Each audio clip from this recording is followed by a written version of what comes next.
Muy buenos días, ¿cómo están? Hoy desde aquí, desde Ocala, Florida, desde esta vista hermosa en este lago, vamos a continuar nuevamente el estudio de las homilías de la teología del cuerpo. Ya hemos pasado un tiempo en que habíamos parado, pero hoy vamos a continuar con la homilía número 17. Esa homilía que San Juan Pablo va a dar el 6 de febrero de 1980 y que como título nos dice que el intercambio del don del cuerpo crea una verdadera comunión. El intercambio del don del cuerpo. ¿Qué quiere decir eso? Que yo me entrego y alguien me recibe, ¿verdad? Pero en la misma medida que la otra persona me recibe, ¿verdad? Yo también le recibo a la otra persona. Que las diferencias, como muestra nuestro propio cuerpo, teología del cuerpo, las diferencias de mi cuerpo me invitan a la comunión con la otra persona. Estamos en una cultura donde creemos que las diferencias nos dividen, las diferencias nos separan, ¿verdad? Si vemos como ese primer prototipo de comunión que Dios nos da en el intercambio de amor de lo masculino y lo femenino, como ese primer prototipo nos enseña a compartir las diferencias con todos los demás.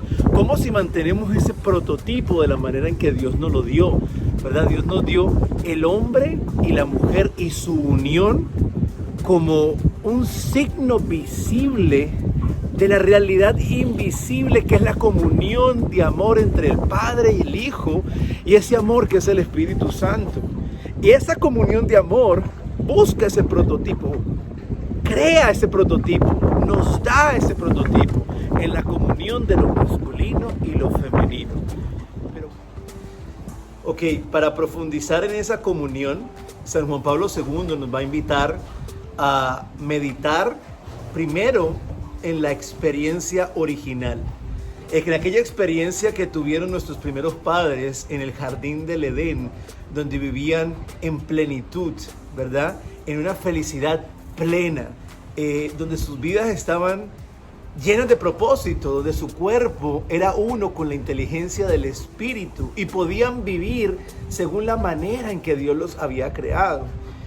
Y para meditar en esta experiencia, Juan Pablo II nos invita a empezar desde el hombre histórico, desde donde estamos hoy, y hacer un estudio, como diría él, una palabra grande con la que empezamos, fenomenológico de nuestra experiencia, que miremos el mundo en el que vivimos hoy, que evaluemos realmente nuestra experiencia y nos demos cuenta si la manera en que estamos viviendo y todas las cosas que estamos haciendo realmente nos están llenando, realmente nos sentimos plenos, nos sentimos felices, sentimos que después de cada experiencia y cada cosa que hacemos, somos mejor versión de nosotros mismos, estamos alcanzando el propósito para el que nos fuimos creados. Y esto me parece muy increíble porque Juan Pablo II no anula nuestras experiencias. Juan Pablo II nos invita a profundizar en ellas, a encontrar que dentro de esas experiencias hay un vacío, hay algo que nos hace falta y mirar eso que nos hace falta a ver a dónde nos lleva. Muchas veces nuestros vacíos, nuestras soledades, nuestras hambres son como una brújula que nos apuntan hacia el único que puede llenarlos, hacia el único que puede saciar nuestra hambre, hacia el único que puede saciar nuestra sed. Así que Juan Pablo II nos está invitando a conectarnos con esas hambres, a conectarnos con esas búsquedas, a conectarnos con esos vacíos que nos quedan después de aquella experiencia que esperábamos nos llenara completamente y darnos cuenta que sí pueden ser llenadas, que en el principio no era así, que en el principio la experiencia no nos dejaba vacíos, sino que nos invitaba a la plenitud. Juan Pablo II nos invita a ir a ese lugar y desde ahí empezar a experimentar qué era en ese principio lo que nos hacía sentir plenamente felices. ¿Qué había en ese principio que nos hacía sentir llenos de propósito? ¿Qué había ahí? Porque en el principio no era así. Siguiendo en esa misma línea, vamos a llegar al párrafo número 3. Y en este párrafo número 3, San Juan Pablo II, quien está meditando en esa experiencia del hombre original antes de la caída, va a hablar de la felicidad original que experimenta Adán cuando ve a Eva, cuando ve esa otra persona a la que él se puede entregar, a la que él se puede donar. Cuando él dice, esta sí es carne de mi carne y hueso de mi hueso, Adán está encontrando a alguien con quien él puede compartir, no solo su mundo interior, porque lo puede compartir de una forma diferente que antes no podía con los animales, pero además ese compartir del mundo interior lo afirma con su propia corporeidad, cuando en las diferencias de lo masculino y lo femenino entiende ese llamado a la comunión. Aquí en esta homilía San Juan Pablo II nos está guiando y nos está mostrando cómo el vivir esa plenitud que en el principio el Padre quiso para cada uno de nosotros y de que de cierta forma todos estamos buscando, todos queremos ser felices. Y la felicidad está en esa entrega, en ese don, en la manera en que yo me hago un don para la otra persona y de la misma manera recibo a la otra persona como un don.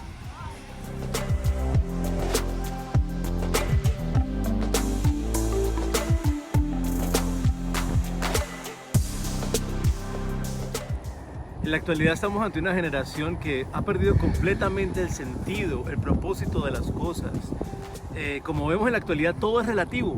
Como decía Benedicto XVI, estamos ante la dictadura del relativismo, donde la familia, el amor humano, la persona humana ha perdido el sentido y ha quedado simplemente rebajado a una opinión, a lo que alguien pueda pensar. Sin embargo, San Juan Pablo II nos dice en la teología del cuerpo que el valor de la persona humana es absoluto, ¿verdad? Que la persona es un fin en sí mismo y lo podemos notar ante la presencia de otro ser humano, ¿verdad? Como lo notó Adán. Adán en el jardín estuvo con la vaca, estuvo con el perro, compartió con los animales. Sin embargo, fue ante la presencia de otro ser humano que él se deja maravillar, que él se deja asombrar, que dice, esta sí es carne de mi carne y hueso de mi hueso. ¿A cuántos de nosotros nos ha pasado? ¿Verdad? Estamos solos en un salón, puede entrar un perrito, puede entrar un gatico y seguimos haciendo lo que estamos haciendo. Sin embargo, si entra otro ser humano, automáticamente algo cambia en el ambiente. Ese ser humano tiene la necesidad de ser atendido, de ser visto, de ser reconocido. ¿Cómo podemos llevar esa realidad a nuestro diario vivir? Donde cada uno de los seres humanos merece ser visto, merece ser atendido, merece ser notado. Y lo deseamos en el corazón. Queremos ser vistos, queremos ser notados, queremos ser atendidos porque sabemos que somos únicos y tenemos algo para ofrecer. Esto es lo que San Juan Pablo II nos empieza a decir en esa homilía del párrafo 4 en adelante. Ahora, San Juan Pablo II, ¿qué nos va a decir? Juan Pablo II nos va a guiar y nos va a mostrar cómo si hay un creador para toda la creación, eso quiere decir que hay un propósito para todo lo creado. Todos y cada una de las cosas que han sido creadas tienen un propósito, cumplen un fin. Y nosotros los seres humanos, por la capacidad racional que tenemos, por el mundo interior que tenemos la capacidad y diría yo, la responsabilidad de encontrar ese propósito, de buscar ese propósito, de ver ese propósito. Y más aún en la persona humana, ¿verdad? Ver ese propósito de amar en la persona humana. Cada uno de nosotros fuimos hechos por el amor y para amar, ¿verdad? Pero también para ser amados. Cada uno de nosotros fue hecho para donarnos, para entregarnos como un regalo a la otra persona. Claro que el arquetipo de hombre y mujer nos muestran ese intercambio de amor, esa complementariedad. Ahora, ¿cómo llevamos esa realidad a cada una de las realidades de nuestra vida? Y en nuestros trabajos, en nuestras relaciones de día a día, comenzamos a donarnos, a entregarnos como un regalo a la otra persona. Lo más bonito, digo yo, que presenta San Juan Pablo II es que en la medida que yo me dono, en la medida que yo me entrego, me reconozco a mí mismo, me conozco como ser humano y reconozco el propósito de mi existencia. En la medida que yo reconozco que la otra persona tiene un propósito y que su existencia tiene un propósito, reconozco que yo como persona y que yo como ser humano fui hecho no al azar, sino con propósito y por una razón. Teniendo en cuenta esa realidad, podemos entender entonces qué quería decir Dios en las Sagradas Escrituras cuando dice: no es bueno que el hombre esté solo. ¿Por qué no es bueno que el hombre esté solo? Porque si el propósito de nuestra existencia es la donación, y solo a través de esa donación y de esa entrega podemos tener esa felicidad plena, esa felicidad original, quiere decir que sin la otra persona a la cual podemos amar y podemos donarnos y podemos entregarnos, nuestra propia existencia perdería sentido. Yo creo que eso es lo que pasa mucho en la actualidad, que la gente, al olvidar que el sentido de la vida es la donación, han quedado en un vacío que de cierta manera nos ha entregado una generación depresiva, nos ha entregado una generación ansiosa, nos ha entregado una generación con cantidad de problemas de salud mental, ¿verdad? Porque no estamos cumpliendo el propósito para el cual hemos sido creados. San Juan Pablo II, en la encíclica de Redentor del Hombre, él nos decía que el hombre fuera del amor, el hombre fuera de esta dinámica de la donación y de la entrega, su propia humanidad se le hace inteligible, no la puede entender. Si yo no me entiendo como un ser creado para donarse, para entregarse, entonces la existencia misma queda sin sentido. Y entramos nuevamente a lo que habla Benedicto XVI, a esa tiranía del relativismo. Todo se vuelve relativo, todo parte de mi interior, todo parte de mi opinión, pero dentro de ese mismo partir desde mi interior me pierdo, ¿verdad? Lo que Juan Pablo II nos está diciendo es: hay que tomar en cuenta el interior de la persona humana, hay que tener en cuenta sus experiencias, pero hay que tener en cuenta qué nos dice esa experiencia. ¿Estamos teniendo experiencias de vacío y de soledad y de una vida incompleta? Oigamos esa experiencia. ¿Estamos teniendo una vida de vergüenza constante? Oigamos esa experiencia, porque esa experiencia nos puede estar apuntando directamente a un Dios que tiene la capacidad de recordarnos el propósito de nuestra vida, el por qué estamos aquí. Y ese tener un propósito nos da sentido. Y ese tener un sentido nos da una paz. Y ese tener una paz nos lleva a esa plenitud, a esa felicidad original para la que fuimos creados.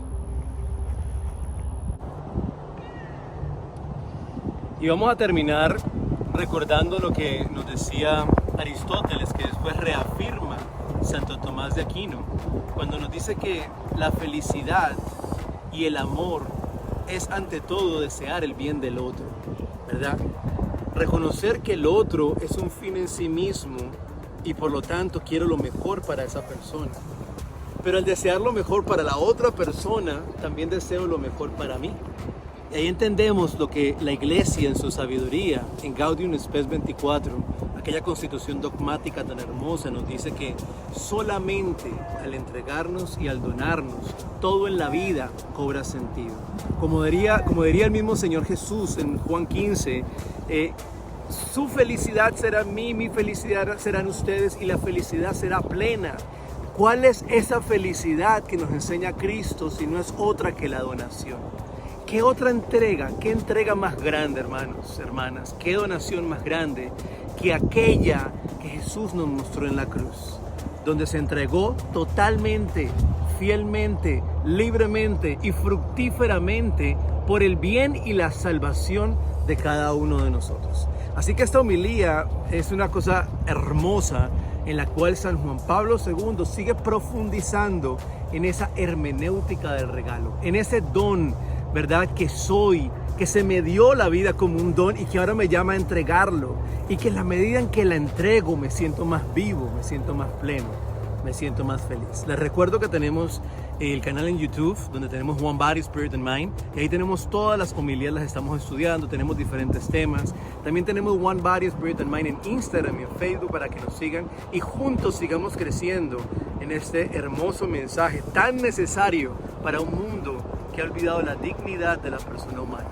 Un mundo que realmente está olvidando y enseñando a olvidar lo que significa ser humano. Que el Señor los bendiga.